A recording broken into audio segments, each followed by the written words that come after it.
بسم اللہ الرحمن الرحیم۔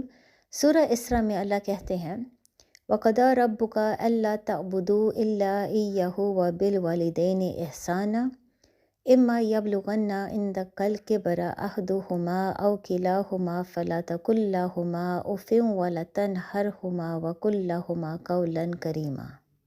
اور اس کا ترجمہ ہے، اور تمہارے رب نے حکم فرمایا کہ اس کے سوا کسی کی عبادت نہ کرو اور ماں باپ کے ساتھ اچھا سلوک کرو۔ اگر تمہارے سامنے ان میں سے ایک یا دونوں بڑھاپے کو پہنچ جائیں تو ان سے اف تک نہ کہنا اور انہیں نہ جھڑکنا اور ان سے خوبصورت نرم بات کہنا۔ اب آج کل کے یوتھ میں یہ بہت بڑا کنفیوژن ہے کہ اگر ماں باپ ایموشنل بلیک میل کرنا شروع کریں تو اس کو کس طریقے سے ہینڈل کرنا چاہیے۔ کئی لوگ یہ سمجھتے ہیں کہ زندگی کا ایک ہی مقصد ہے، ماں باپ کو راضی کرنا۔ دن رات محنت کرو، بس وہی کام کرو جس سے ماں باپ خوش ہو، وہی بات کرو جو ماں باپ سننا چاہتے ہیں، اور وہی راستہ اختیار کرو جو ماں باپ چاہتے ہیں۔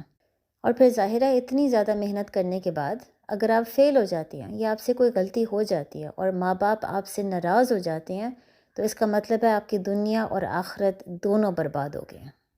اب ظاہر ہے ہم یہ پوچھ سکتے ہیں یہ بلیف آیا کہاں سے ہے؟ یہ وہ باتیں ہیں جو ہمارے ماں باپ ہمیں بچپن سے سنا رہے ہیں کہ اگر وہ ہم سے راضی نہیں تو اللہ بھی ہم سے راضی نہیں۔ اگر وہ پریشان ہوتے ہیں یا روتے ہیں ہماری وجہ سے کیونکہ ہم سے کوئی غلطی ہو گئی یا بس اس لیے کیونکہ ہم اپنی مرضی کے مطابق زندگی جینا چاہتے ہیں، تو پھر اللہ ہماری کوئی بھی عبادت کو قبول نہیں کرے گا۔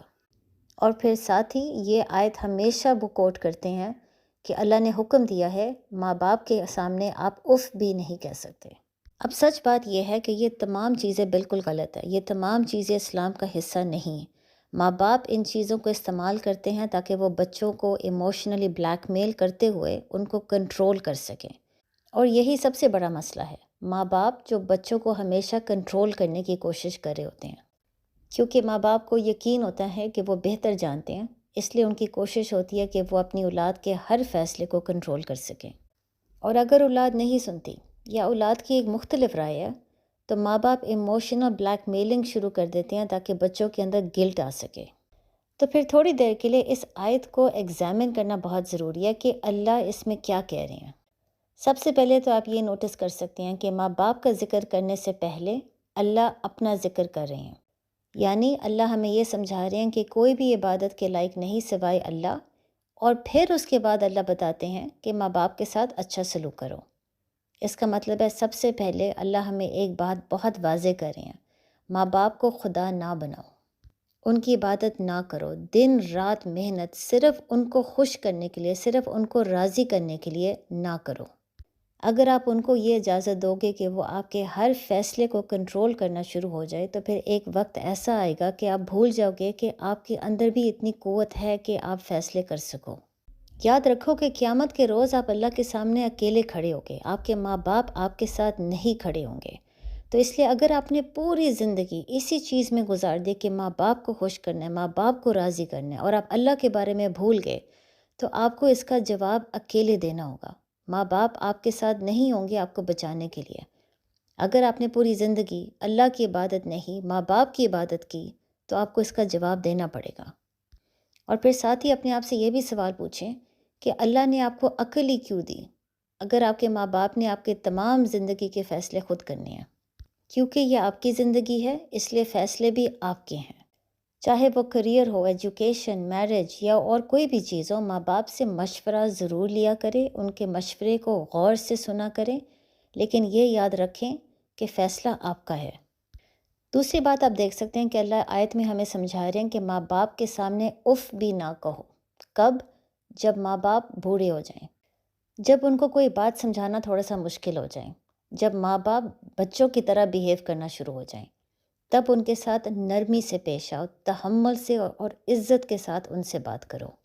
لیکن اس کے علاوہ اللہ نے اور کچھ بھی نہیں کہا، یہ کہیں پر بھی نہیں لکھا ہوا کہ وہی کرو جو آپ کے ماں باپ چاہتے ہیں، وہی بولو جو آپ کے ماں باپ سننا چاہتے ہیں، آپ کی اپنی کوئی رائے نہیں ہو سکتی۔ یہ چیزیں اسلام میں، قرآن میں کہیں پر بھی نہیں ہیں۔ اب ظاہر ہے ہم میں سے کئی لوگ یہ بات کو سمجھتے ہیں، لیکن جب ہمارے ماں باپ روتے ہیں، پریشان ہوتے ہیں، ایموشنل بلیک میلنگ شروع کرتے ہیں تو ہمارے اندر ایک گلٹ آتا ہے، ہمیں اس چیز کا دکھ ہوتا ہے کہ ہم کسی اور کو تکلیف دے رہے ہیں اور تکلیف دینے کا مطلب ہے ہم حقوق العباد کے خلاف جا رہے ہیں۔ لیکن اگر ایسی بات ہے تو اپنے آپ سے یہ سوال پوچھے کہ پھر ابراہیم علیہ السلام ہمیشہ اپنے والد صاحب کے ساتھ بحث کیوں کرتے تھے؟ ابراہیم علیہ السلام بتوں کی عبادت نہیں کرنا چاہتے تھے، جس کی وجہ سے ہمیشہ اپنے والد صاحب کے ساتھ بحث کرتے تھے اور ہمیشہ ان کے والد صاحب کو تکلیف ہوتی تھی، تو پھر اس کی اجازت اللہ نے کیسے دے دی؟ پھر آپ یہ بھی دیکھیں، جب ابراہیم علیہ السلام کو اللہ نے حکم دیا کہ اپنے بیٹے کی قربانی دے دو، تو کیا اس سے ان کے بیٹے کو، ان کی بیوی کو تکلیف نہیں پہنچی ہوگی؟ تو اس کی اجازت اللہ نے اسلام میں کیسے دے دی؟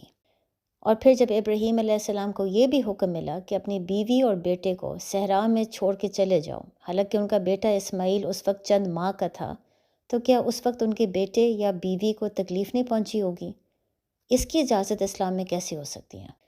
یاد رکھیں، اسلام میں اگر آپ کسی کو تکلیف دے رہے ہو کیونکہ آپ اس کے ساتھ ظلم اور زیادتی کر رہے ہو، آپ اس کے ساتھ بدتمیزی کر رہے ہو، یہ حقوق العباد کے خلاف ہے۔ لیکن اس کے علاوہ اسلام ہمیں دو چیزیں بار بار سمجھاتا ہے۔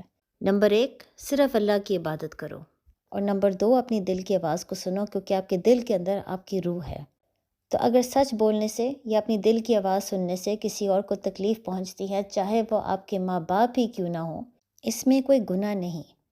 آخر کار اللہ ان کو صبر دے دے گا، کیونکہ اللہ سب کے ساتھ ہے۔ لیکن کسی کو اجازت نہ دو کہ وہ آپ کو اتنا ایموشنل بلیک میل کرنا شروع کر دے کہ آپ کو اپنی ہی قابلیت پہ شک ہونا شروع ہو جائے، آپ کو اپنی نیت پہ شک ہونا شروع ہو جائے، اور آپ کو ایسا محسوس ہو کہ آپ زندگی میں کوئی بھی اچھا فیصلہ خود سے نہیں کر سکتے۔